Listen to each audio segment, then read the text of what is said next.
Israel యుద్ధంలో కీలక పరిణామం చోటు చేసుకుంది. హమాస్ చీఫ్ యహ్యా సిన్వర్ ను ఐడిఎఫ్ మట్టుబెట్టింది. గాజాపై ఇటీవల తాము చేసిన దాడుల్లో 3 మృతి చెందారని, అందులో యహ్యా సిన్వర్ ఉన్నారని ధృవీకరించింది. అయితే డిఎన్ఏ టెస్ట్ నిర్వహించిన తర్వాత యహ్యా సిన్వర్ అని ఇజ్రాయెల్ ప్రకటించింది. ఇప్పటికే హమాస్ హెజ్బుల్లాకు చెందిన అగ్రనేతలందరినీ ఇజ్రాయెల్ మట్టుబెట్టడంతో శత్రుశేషం పూర్తయినట్టే.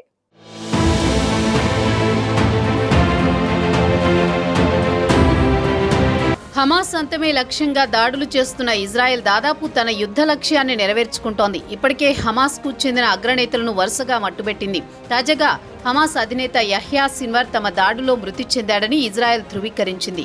గాజాపై తాము జరిపిన దాడుల్లో 3 మృతి చెందారని ఇజ్రాయెల్ తెలిపింది. గత ఏడాది అక్టోబర్ 7న ఇజ్రాయెల్పై హమాస్ మెరుపు దాడికి సిన్వర్ సూత్రధారిగా ఉన్నాడు. ఈ దాడిలో 1200 ఇజ్రాయెల్ దేశస్థులు చనిపోగా 250 మందిని హమాస్ బందీలుగా పట్టుకుంది. అప్పట్నుంచి సిన్వర్ ఇజ్రాయెల్ ప్రధాన లక్ష్యంగా మారారు. మోస్ట్ వాంటెడ్ లిస్టులో అగ్రభాగాన ఉన్నారు. మిలిటరీ వ్యూహకర్త సిన్వర్ మరణం హమాస్కు కోలుకోలేని దెబ్బగా మారింది.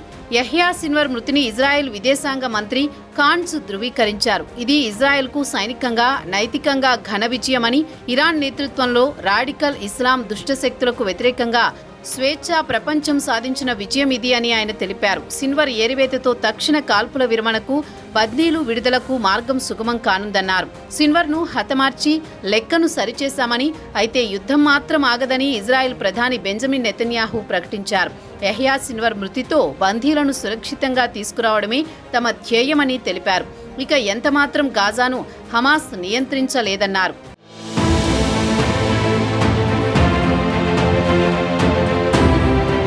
కీలక నేతలంతా హతమైన వేళ సిన్వర్ మృతి హమాస్కు భారీ దెబ్బగానే విశ్లేషకులు భావిస్తున్నారు. దక్షిణ గాజాలో బుధవారం 3 హమాస్ మిలిటెంట్లను ఇజ్రాయెల్ సైన్యం ఐడిఎఫ్ హతమార్చింది. ఇందులో ఓ వ్యక్తికి సిన్వర్ పోలికలు ఉన్నాయని గుర్తించిన ఐడిఎఫ్ డిఎన్ఏ దంత నమూనాలను ఫోరెన్సిక్ ల్యాబ్కు పంపి హమాస్ నేత మరణాన్ని ధృవీకరించింది. గాజా యుద్ధానికి కారణమైన అక్టోబర్ 7 మారణ హోమానికి సూత్రధారి సిన్వరేనని తొలి నుంచి ఇజ్రాయెల్ బలంగా విశ్వసిస్తోంది. ప్రస్తుతం హమాస్ దగ్గర 100 మంది బందీలు ఉన్నారు. ఈ నేపథ్యంలో ఏడాదిగా సిన్వర్ కోసం గాజా సొరంగాల్లో ఐడిఎఫ్ వేట కొనసాగిస్తోంది. కొన్నిసార్లు దొరికినట్లే దొరికి తప్పించుకున్నాడని పలుమార్లు పేర్కొంది. తనను ఇజ్రాయెల్ హతమార్చకుండా బందీల మధ్య సిన్వర్ తలదాచుకున్నట్లు అమెరికా నిఘా వర్గాలు ఇటీవల తెలిపాయి. అయితే బుధవారం తాము నిర్వహించిన దాడిలో మృతి చెందిన 3 ఉగ్రవాదులు బందీల మధ్యలో లేరని ఐడిఎఫ్ వివరణ ఇచ్చింది. బందీలకు ఎలాంటి హాని జరగలేదని పేర్కొంది. హమాస్ అగ్రనేత మృతికి సంబంధించిన సమాచారాన్ని అమెరికా అధ్యక్షుడు బైడెన్తో ఇజ్రాయెల్ పంచుకుంది.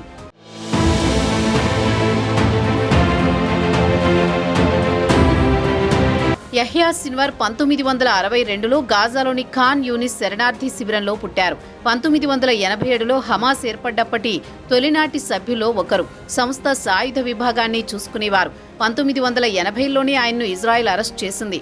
2 ఇజ్రాయెలీ సైనికులను హత్య చేసిన నేరంలో 4 జీవిత ఖైదులు విధించింది.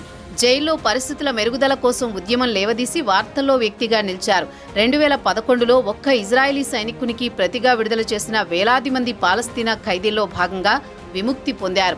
గాజాకు తిరిగొచ్చి హమాస్ అగ్రనేతగా ఎదిగారు.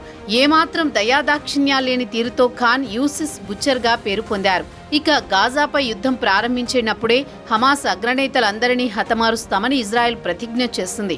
ఒక్కొక్కరిని వేటాడుతూ వచ్చింది. హమాస్ రాజకీయ వ్యవహారాల అధిపతి ఇస్మాయిల్ హానియేను ఇటీవల టెహ్రాన్లో హతమార్చింది. మరో నేత మహ్మద్ డయీఫ్ను మట్టుబెట్టింది.